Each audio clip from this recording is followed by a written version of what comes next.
Ibu dari seorang jenius pernah berkata ini kepada anaknya. Jadi Edison lahir pada tahun 1947 di Ohio. Tapi pada usia 7 tahun dia pindah bersama seluruh keluarganya ke Michigan, sebuah kota yang cukup dingin. Edison adalah anak termuda dari 7 bersaudara. Dia masuk ke sekolah negeri di sana, namun dia hanya bertahan selama 12 minggu. Di minggu ke-12, Thomas pulang ke rumahnya dengan membawa sepucuk surat kecil. Gurunya di sekolah bilang kalau surat ini hanya boleh dibaca oleh ibunya. Jadi Thomas langsung memberikan surat kepada ibunya dan Thomas nggak tahu apa isi dari surat itu. Ibu dari Thomas pun membuka surat itu, kemudian mulai menangis. Thomas pun tentu khawatir. Kenapa, Bu? Apa ada yang salah? Ibunya pun menenangkan dirinya. Thomas, tahu nggak isi surat ini? Katanya kamu adalah seorang jenius. Karena kamu seorang jenius sekolah, kamu tidak bisa lagi mengajari kamu. Ibulah yang akan langsung mengajari kamu. Dan saat itu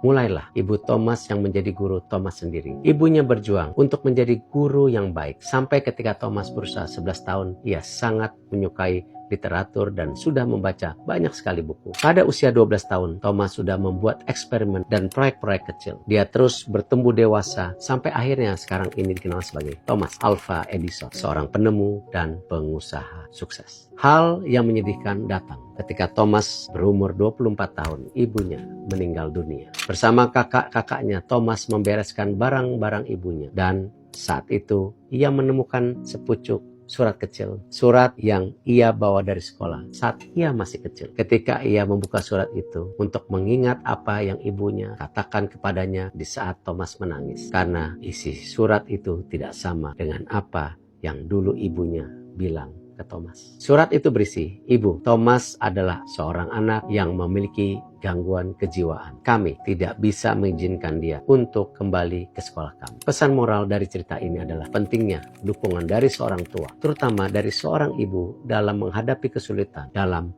belajar anak-anaknya. Seperti Ibu Edison yang menunjukkan kesabaran dan ketekunan yang luar biasa dalam membimbing putranya. Kalau Ibu Edison menyerah terhadap keadaan pada saat itu, maka tidak akan ada hasil penemuan Edison yang bisa kita rasakan manfaatnya seperti sekarang.